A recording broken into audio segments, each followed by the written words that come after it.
அப்பப்பா அம்மம்மா ஐயா சிறுமவையிலே செக்கு பாண்டி காட்டிலே கணக்கு பிள்ளை வேலை மருதக்காரு அப்பா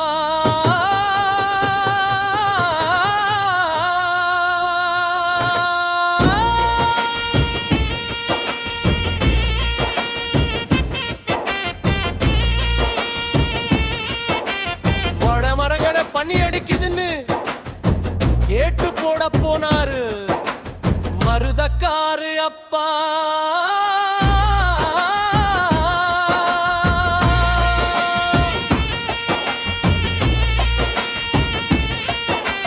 நாலு பேரு வழியிலே அடிவாரம் போகும் பாதை ஏது கேட்க இருட்டுருச்சு விலங்கு நடமாட்டோம் குடிசையிலே தங்கிட்டு காலையில போங்க இரவு சோறு போட்டு காலையிலும் சோறு போட்டு வழி அனுப்பி விட்டு நானும் வர என்னோட மூத்தவள் பொண்ணுக்கு விசேஷம். அப்பப்பா அம்மம்மா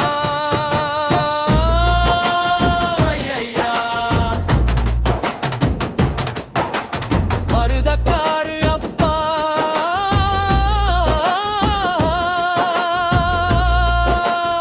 ஜனத்து மேட்டிலே குளிச்சிட்டு ரோஜா பூதூவி விபூதி கண்டம் போட்டு மாறுநாட்டு கருப்பனை வணங்கி கிளம்பி வரும்போது மணிகட்டி சாமி ஓடையிலே அந்த நாலு பேரும் மருதக்காரு அப்பா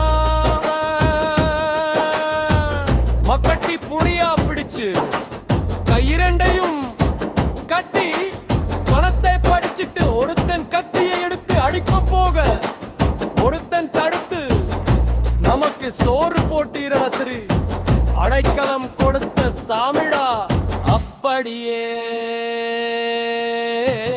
ஓடிட்டாங்கே.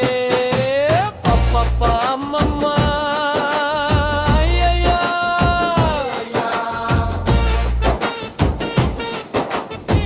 விண்மலை வரும்பா எல்லையிலே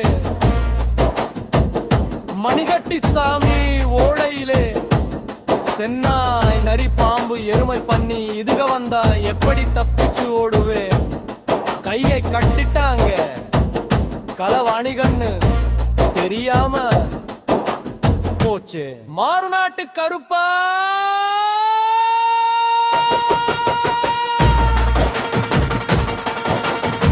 காப்பாட்டு மருதக்காரு அப்பா முயற்சி செய்து கட்டாவுக்கு மணிகட்டி சாமிய கும்பிட்டுட்டு மிதியடி போட்டு இறங்கி வரா.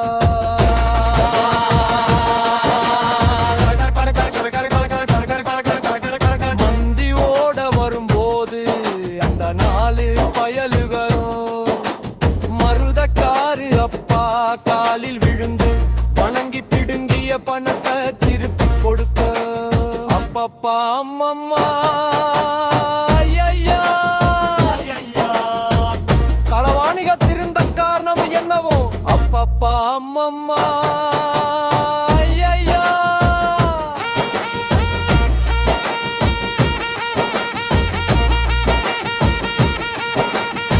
ரெட்டக்குடா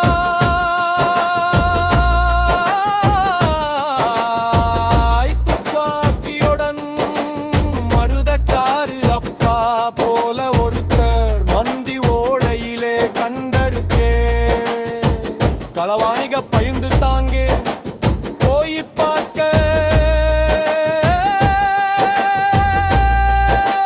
மெப்பக்குழாய் துப்பாக்கிக்கு காரு இல்லை. அப்பப்பா அம்மம்மா ஐயா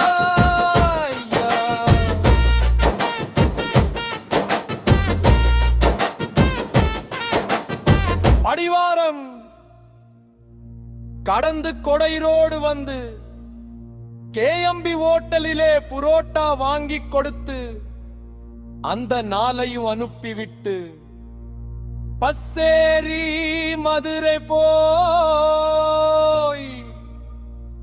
ஊரு போய் மூத்த மகள் பொண்ணுக்கு விசேஷம் நடத்தினார். மருதக்காரு அப்பா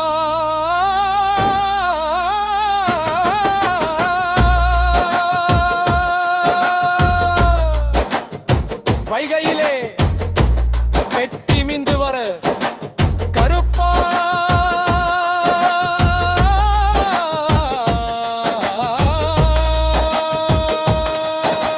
கருப்பா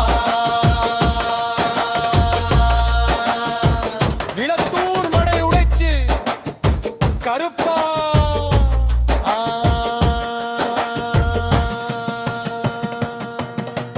விளத்தூர் மடை குடிச்சு கருப்பா